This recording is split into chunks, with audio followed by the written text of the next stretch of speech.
I thought you might want to see what I have been playing with lately. And here's why I started playing with it. A couple weeks ago, Vicki Brown was staying at my house, and I was showing her some old art from some friends that I traded with years ago and I collected and saved. And these are a few of the things that I showed her. Let's see, both of these were made by Melissa David, and some of these folks are still doing art, some are not. And these are very cool. This is a little tag flip artist book with this rusty textured stuff. This one was from Jean Peters. Just got the card. And this book with the tags and the quotes. And what I noticed as I was showing her these things and looking through and remembering is that none of these things contain any scrapbook paper. Okay, because this was in the late 90s, early 2000, and scrapbooking paper was out there, but it was not in the style. You know, we had already moved on to this really mixed media look, and scrapbook paper was still very, you know, the style was geared more toward family and kids and scrapbook layouts, and it just didn't have the mixed media thing going on yet. You know what I'm saying? So we didn't use it, and at this point we didn't even think to use it. We were rubber stampers. We weren't scrapbookers, and we hadn't yet realized that we could use scrapbook paper. We didn't realize that until the scrapbook paper got cooler. So yeah, there's no scrapbook paper in these. Occasionally there's a piece of artist paper or that Japanese washi paper stuff, but no printed scrapbook papers. This is made by Cheryl Helm. We used a lot of colored cardstocks and rubber stamps and some paint, but really mostly ink techniques. This was a collaborative book project. I think there were about 20 of us who participated. This was in 1999, and not a piece of scrapbook paper anywhere. And if we wanted, you know, pretty patterned paper, we made it ourselves. Which we can still do, and a lot of people still are, but it just seems like we're relying more and more on printed papers because they're easy, they're quick, and a lot of them are super awesome, so why not use them? But I would like to rely less on them. And so I started thinking about using my scraps to make papers, which I did maybe 4 years ago. I'll find the video and put a link to it. But I was repurposing greeting cards, and I believe these were mostly greeting cards. And I went through my scrap stash and I glued in pieces of paper, and I really kind of made them sort of themed, or, you know, where the colors went together. And I love these. And it was mostly scrapbook papers, maybe a few painted papers. But this was what my scraps looked like 4 years ago. It was mostly scrapbook paper scraps. And yeah, 4 years and I haven't used them yet. Okay, I've used one or two, but I still have all of these I haven't done anything with, but I love them so much that I can't part with them. They're just super cool. I just glued them down. I'll have to find the video. I can't even remember what I glued them with. Yeah, and then I put some washi tape along the binding because, you know, it was a lot of glue and stuff, and some of them started to fall apart. But these are cute as can be. My scraps don't really look much like this anymore. My scraps look more like this. There's still some scrapbook paper in there, but there's a lot of other weirdness. There's magazine papers. There's dyed or coffee dyed papers. There's tissues. There's book pages. I wasn't really doing much with book pages back then. There's junk mail. You know, there's packaging. So my scraps are different now. So my scrap pages are going to look different now, or whatever you call them. And I don't know what you call them. And I've seen, you know, lots of people have been doing this for a long time. And I've seen some, I think Shelley Lynn calls them serendipity pages. And some call them scrap pages. I'm liking calling them Scrapbox paper, you know, instead of scrapbook paper. Because they come out of your scrap box, you know, get it?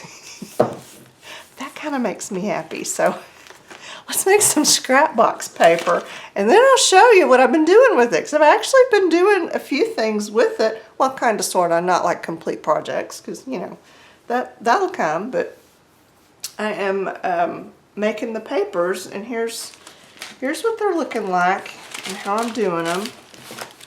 Some of them are sort of larger pieces of scraps just glued together, and that makes the base of the paper. And see, this one was a big junk mail envelope, and then I added some more paper to it. I really like 8.5 by 11. I have no use for 12 by 12 paper. I never have. I don't scrapbook. I don't have 12 by 12 albums. I don't normally create in that size.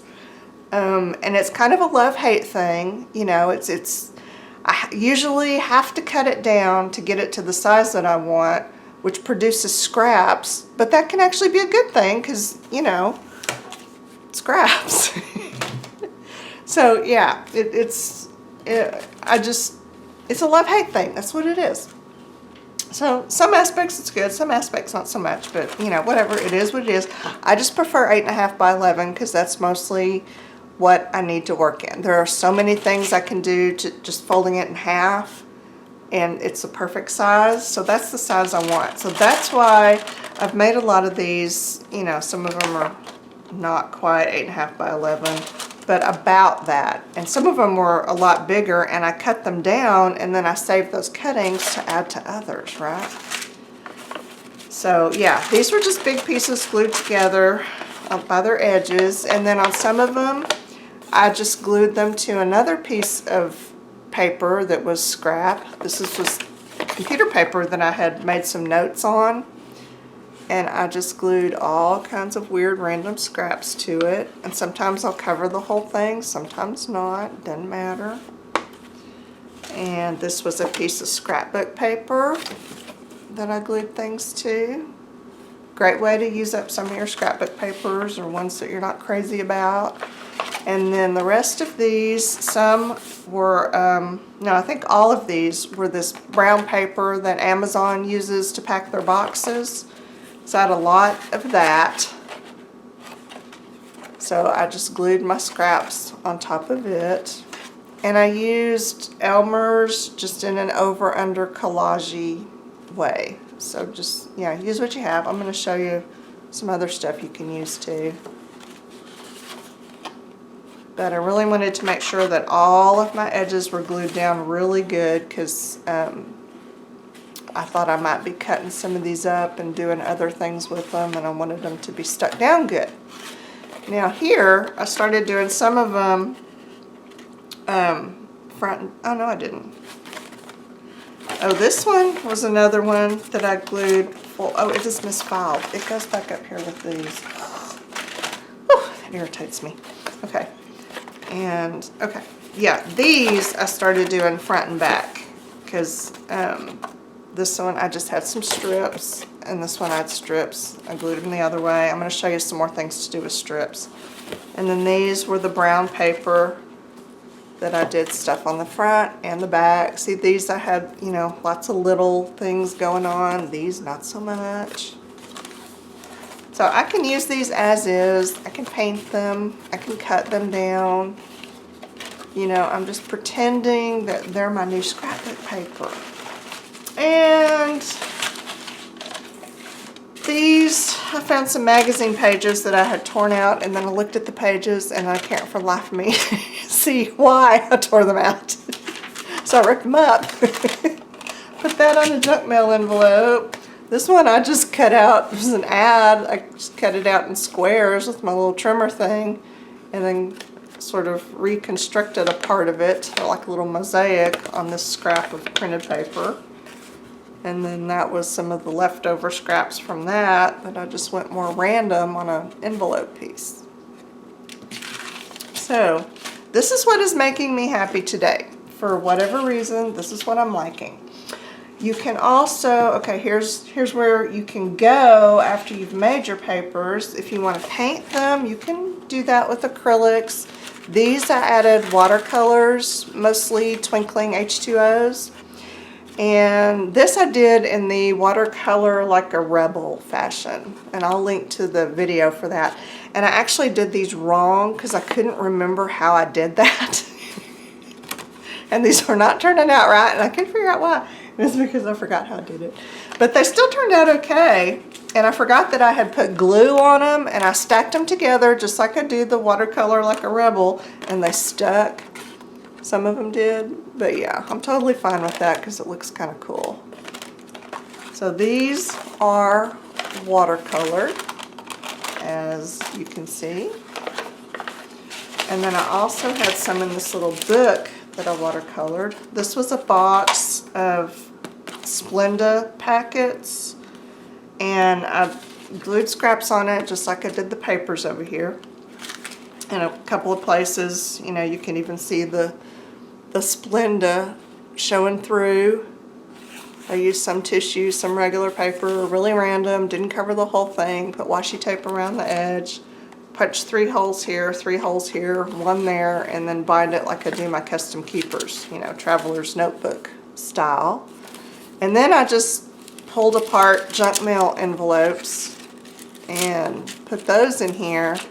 And these I pulled out and painted in the correct watercolor rebel fashion. So they're just cool painted envelopes that I can do whatever with. And I'll probably do the rest of these too when I feel like it. So lots of uses for scraps and junk mail and ideas for decorating them. And then I'll show you these. Okay, because I've been taking, I took some of these papers that I made, you know, like these, and I cut them down into strips like this. And then I sewed those strips together on my sewing machine so that they made things like this. Is that not cool? And my sewing machine has a joining stitch on it. It's made for joining 2 pieces of fabric together edge to edge without overlapping.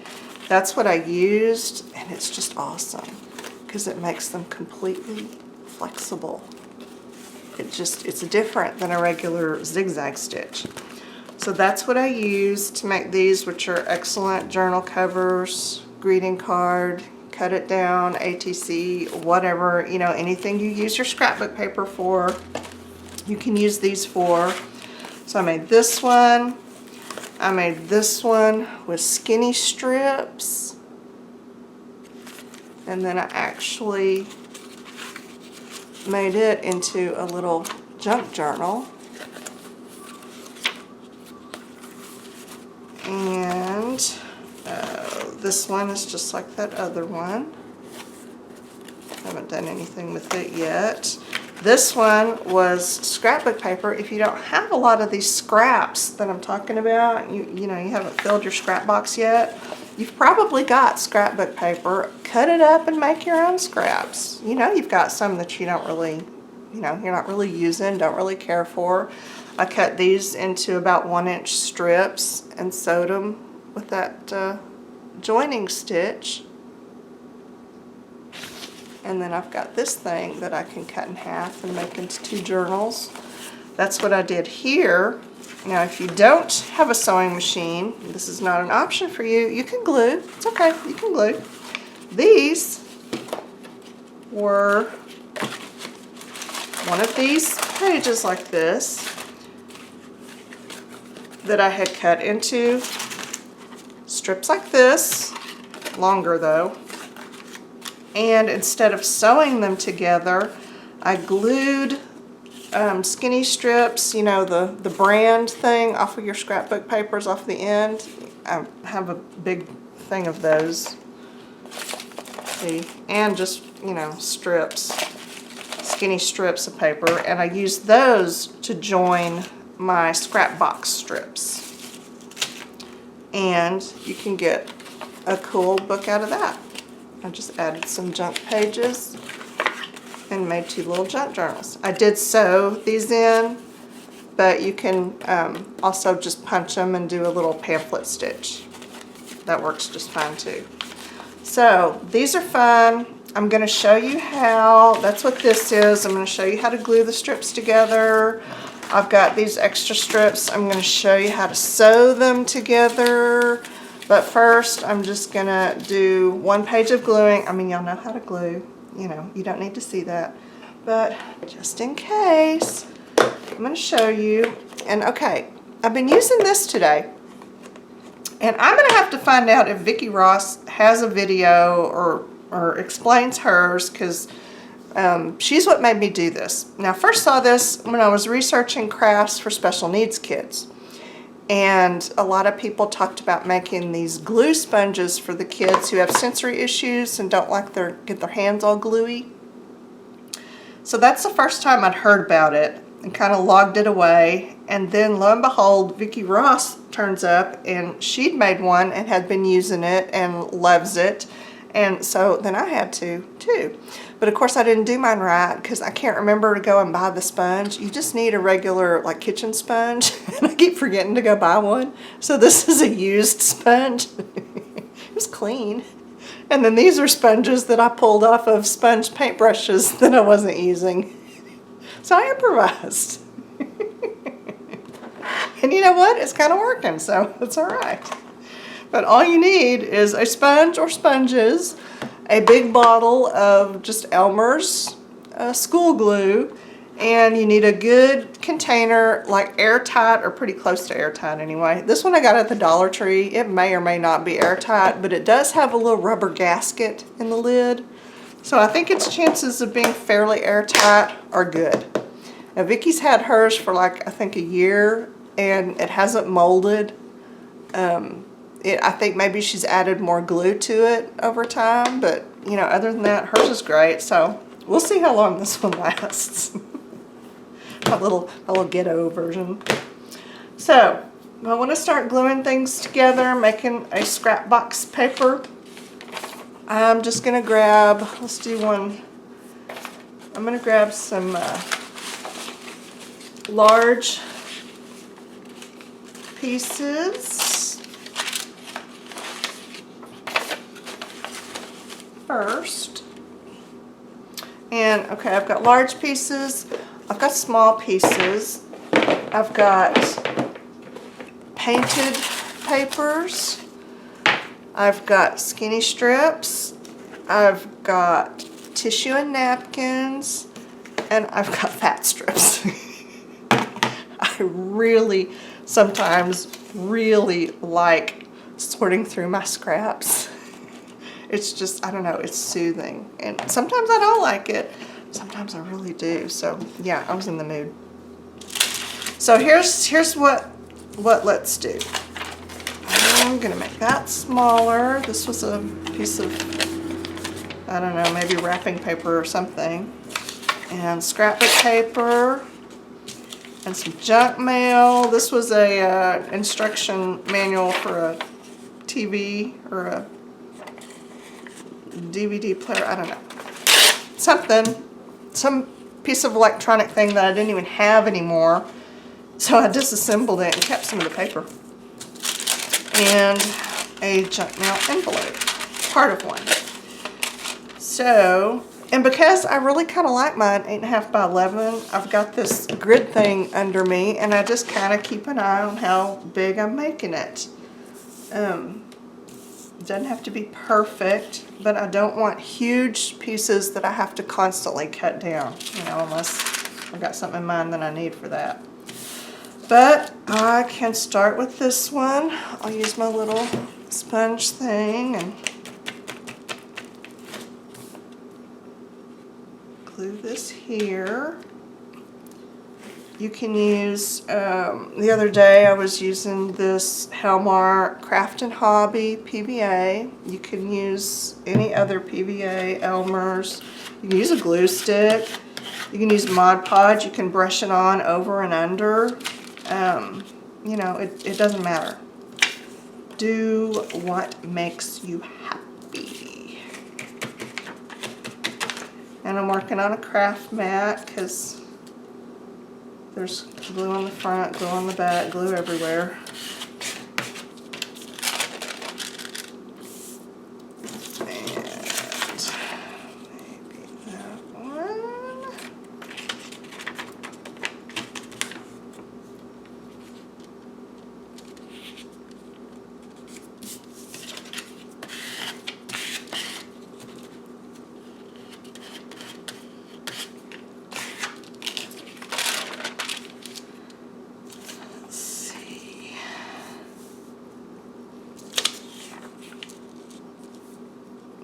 That's about 11 right there.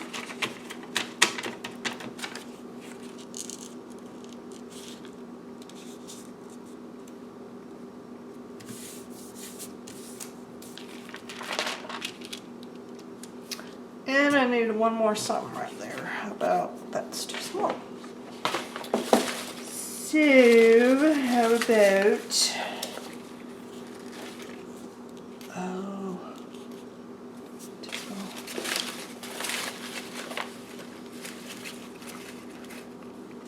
there we go.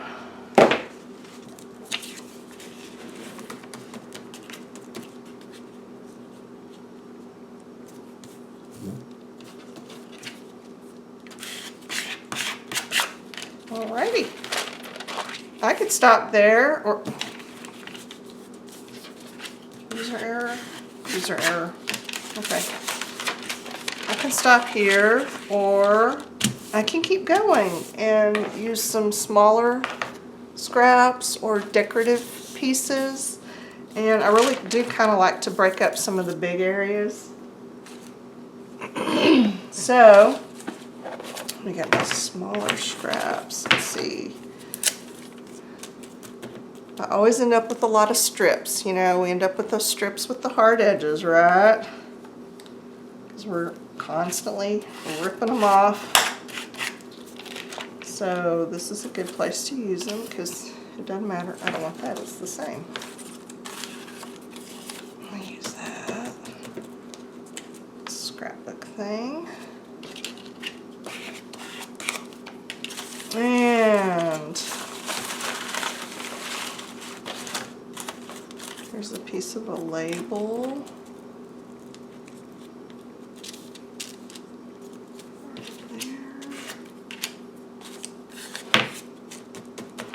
Coffee dye, something or other.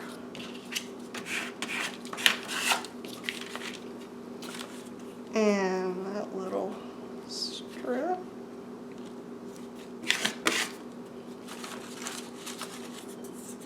I don't know what that was. Oh, I cut words out of the other side, I guess.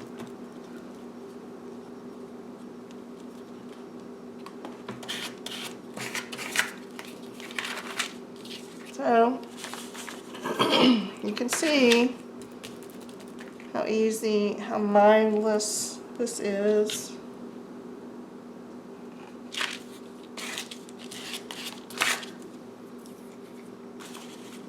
But it's kind of fun, I have to admit.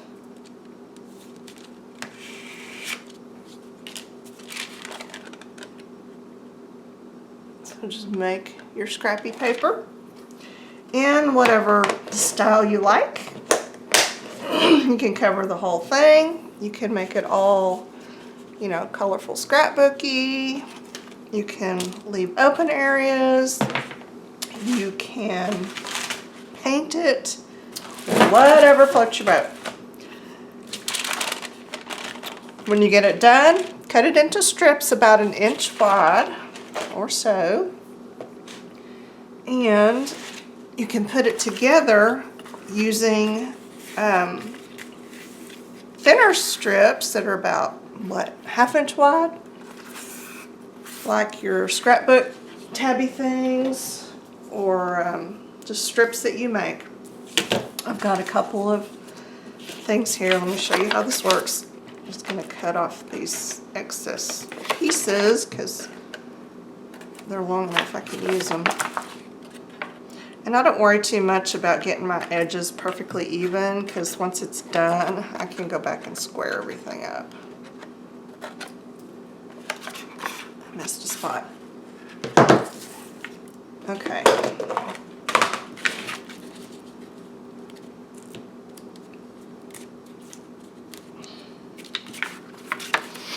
Now, you can see, maybe you can see, all I did here was glue these together. I left about 1/8 of an inch gap between the pieces of scrapbook paper. So let's move in closer and I will show you.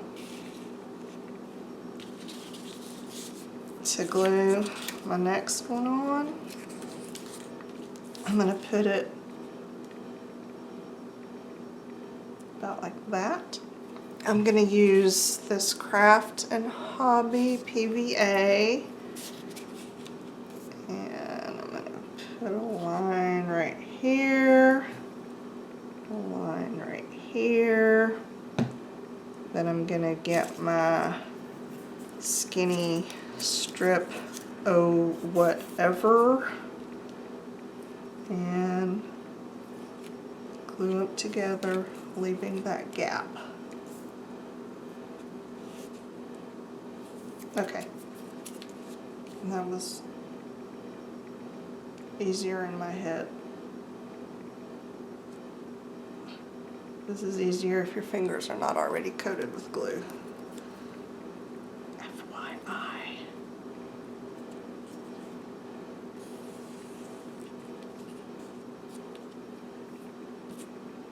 Where'd my card go? There it is. Okay, squish it down, turn it over, make sure I've got my gap, squish it down. Easy, right? Do one more.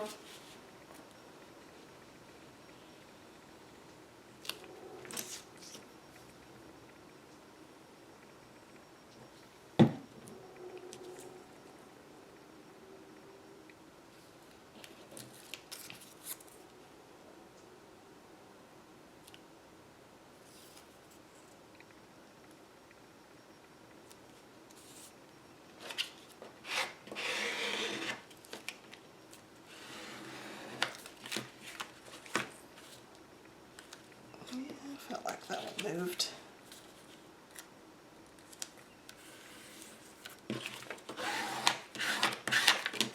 Okay, so there you have it.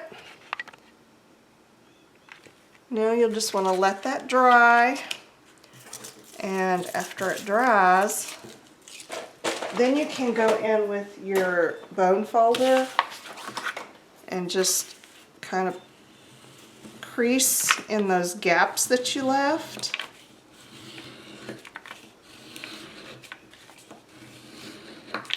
Depending on what you're going to do with it, you may want to crease them all, you may just want to crease one. Up to you. Then you can fold it and get that kind of accordion movement like our sewn version has.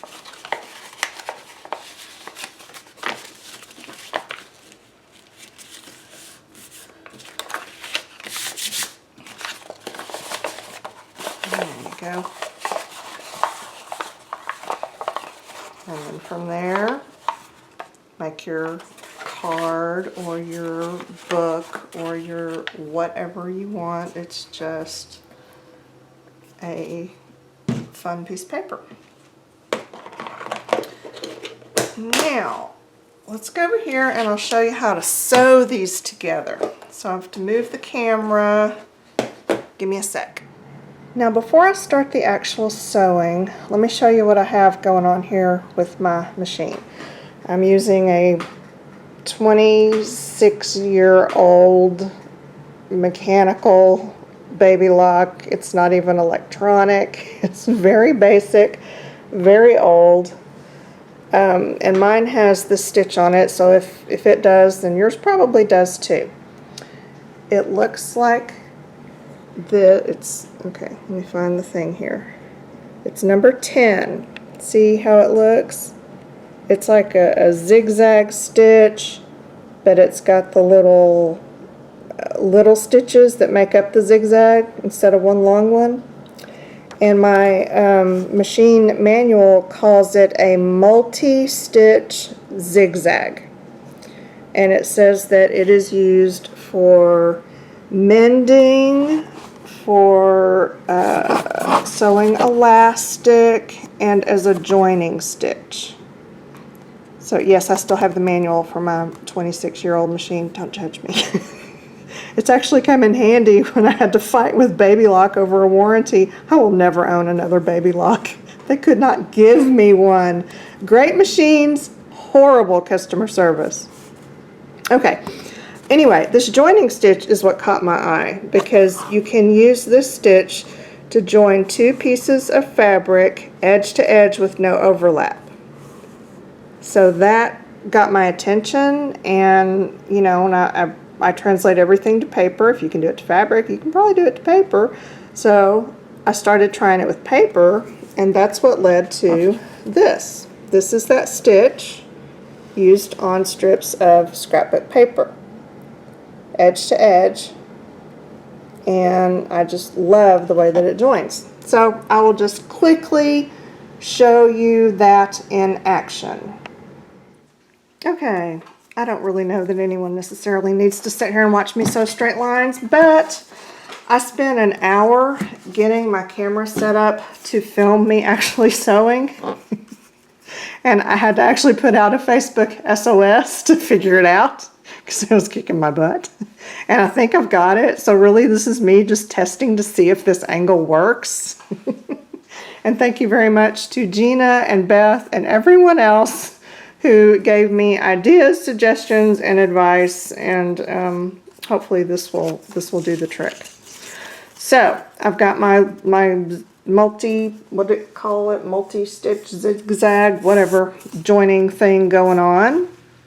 And in case you need to know the stitch length, it said to put it between 1 and 2, and the tension I have somewhere between 3 and 4. I don't even know what all that means, but I'm just telling you this is what we're doing. And the needle that I'm using is actually a number 16 leather needle. And this is just what I keep in here because I tend to sew pretty much only paper and pretty much thick stacks of paper. So that is that. I think any regular needle would work. If you're sewing through thin pieces of scrapbook paper, you might need something a little more for these thicker Scrapbox papers. And I just choose to put it down, line it up so that the thing is in the middle, and then start sewing. Just holding these edges together while it sews. This is mixed media-ish. I don't worry about it being perfectly straight.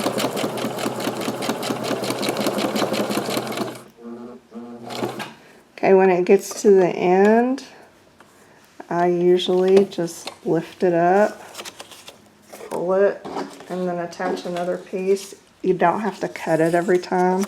You can go back when you're finished and snip those. This just makes it go faster.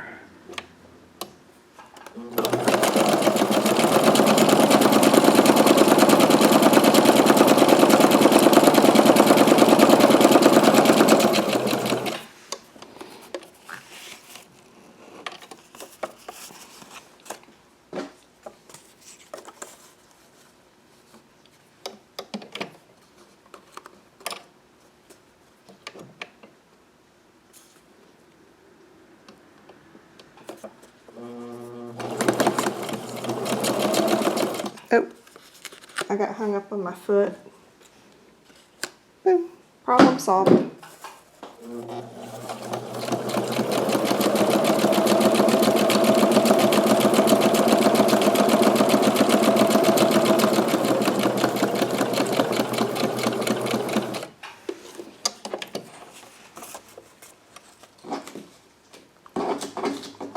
So you get the idea here, right?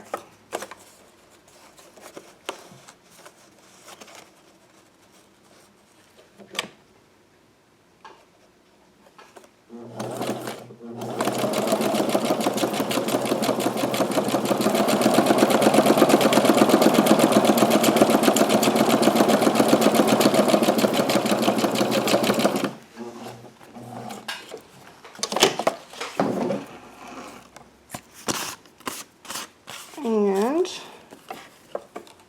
you can leave some stringies because that's fun. And then you can go back and clip these areas where you jumped across. And then you get added stringies, which is fun. And then there you have your weird sewn accordion strip do-ollies. I'll do a couple of my Scrapbox papers just to show that they do sew quite easily. If you're worried about sewing paper on your machine, if my machine can handle it, your machine can probably handle it. Okay, this one's got some kind of cardstock or something in it, so it might get a little hung up, which is good because then I can just show you how we ignore that and keep going. I mean, if you have a fancy, expensive machine and you're worried about messing it up, then don't do this. But you know, these little old cheap machines like this, go for it. Okay.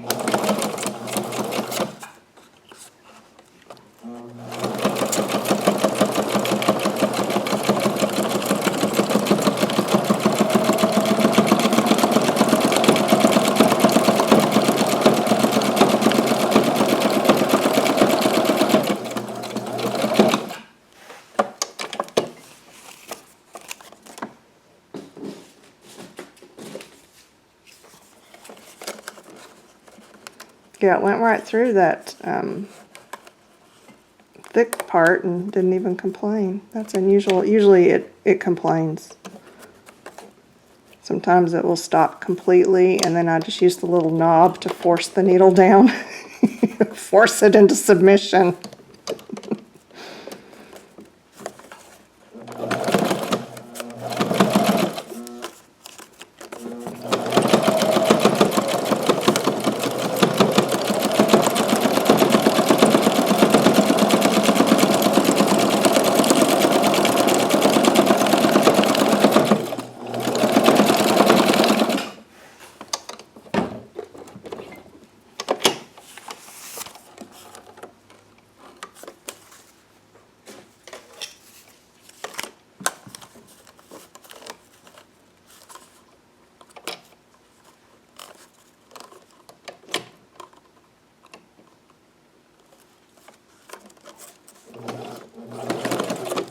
I got hung up on the foot again.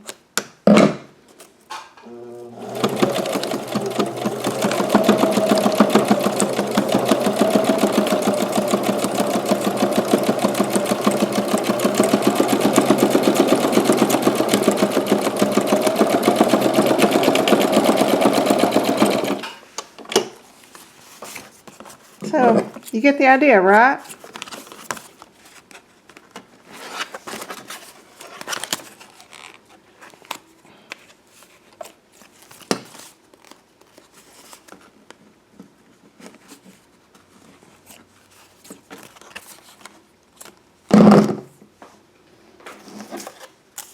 And there you have it. So, I hope that you will make some of your own Scrapbox papers or serendipity papers or collage papers or whatever you want to call them. and paint them or not, sew them or not, cut them into strips or not. There's just so many rules. But whatever you do or not, I hope that you will share it in my Facebook group. I will put a link to that down below. I will also include down in the video description links to the other videos that I mentioned here. And that's it for today, y'all. The end.